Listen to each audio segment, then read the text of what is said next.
Hello, Sir Jed. Kumusta po? Redman Toys Raymond here. So, ito sir, testingin lang natin yung unit na order nyo, the Redman Toys Edition, GNG Lev AR-15, Airsoft, lever action, gas rifle. Okay, so ayan sir.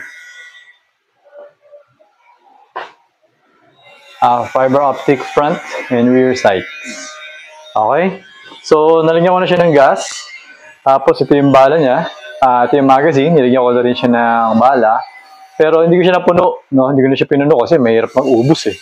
Okay? So, yan. Inserting. Okay, so ito. Turning on the chronograph. Medyo nag-aayos ako kaya dito sa store. Kaya medyo naiba yung orientation. Okay? So, ito na. No? So,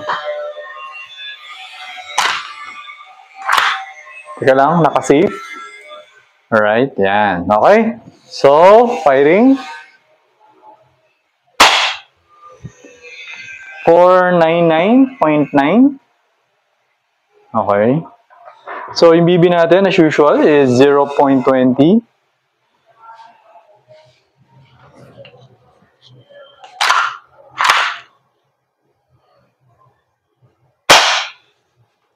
$495.6. Okay.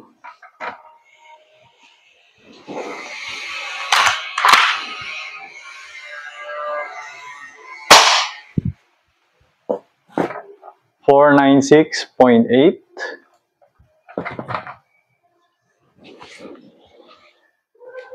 Actually, yung technique sa kanya, itong bat, no, medyo malapit dito para mas mabilis siya ikasa.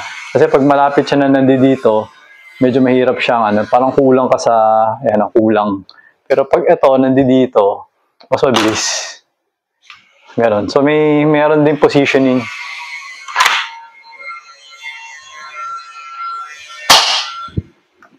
So, lalaka, dito eh. Parang medyo ma-workout yung shoulder mo dito. Kasi pag nakagano ka parate, ma-workout siya. So, pag hindi ka sanay, mangangalay ka sa umpisa. Pero pag practice ka ng practice, lalakas yung shoulder mo. 492.4. 491.2. Okay? So, ayun. Medyo nangalay na ako. So, okay na to, sir, no? Medyo puputok lang hanggang sa maubos yung, kasi marami ako nalagay na bala. So, putok lang natin. Kita nyo naman, no? Tatabi ko lang. Ito. Medyo butasin lang natin. Okay. Wala yung target ko dito eh. So, hindi ko maano. Pero, sobrang accurate naman kasi itong mga GNG. Wala pa akong, kumbaga gagamitin mo yung iron sight. Talagang diretso talaga siya. Yun ang malapit sa kanya eh. Kumbaga, kahit wala kang red dot eh.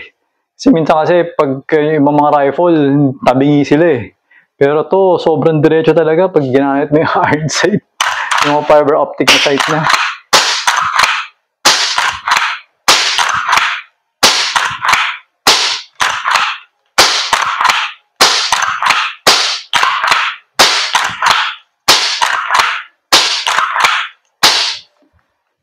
Medyo nakabit ako. So, if ever na gusto mo lagyan ng suppressor, you just have to remove the flash hider. Merong screw, okay, dito. Tapos, ikakabit mo lang yung suppressor sa kanya. Okay, yung sa akin, 4 inches, kinabit ko eh. Okay, so, wait.